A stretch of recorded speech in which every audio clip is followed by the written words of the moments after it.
হঠাৎ করে শাড়ি পরে আজ আমি কোথায় গেলাম? তো hello everyone, welcome back to my channel. আমি অঞ্জনা চলে এসেছি নতুন একটি ভিডিও নিয়ে। আজ আমাদের এখানে মহোৎসবের শুভ সূচনা। সবাই মিলে গেছিলাম ঠাকুর আনতে। ঠাকুর নিয়ে আমরা চলে এসেছি মন্দিরে। এবার ঠাকুরগুলোকে মন্দিরে স্থাপন করা হবে। রাধা কৃষ্ণকে মন্দিরে স্থাপন করা হয়ে গেছে, আর এখন আমরা সকলে মিলে আবার বেরিয়ে পড়েছি জল সইতে যাওয়ার জন্য। আজ আমরা জল সইতে যাব জলেশ্বর শিব মন্দিরে, শিব পুকুরে।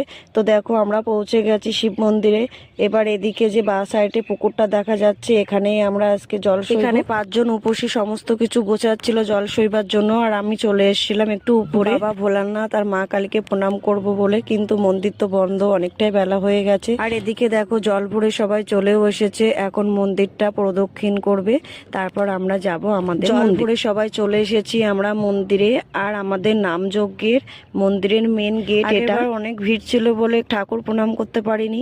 তো এবার এসে আমি প্রথমে ঠাকুরকে প্রণাম করে নিলাম। প্রতি বছর কেউ না কেউ মন্দিরে বিগ্রহ দান করে, ঠিক তেমনই এবছর একজন মন্দিরটা রং করে নিচে টাইলস বসিয়ে দিয়েছে। কত সুন্দর লাগছে রাধা গোবিন্দের মন্দির। আজকের ভিডিওটি এই পর্যন্ত। সকল কৃষ্ণ ভক্তদেরকে জানাই রাধে রাধে।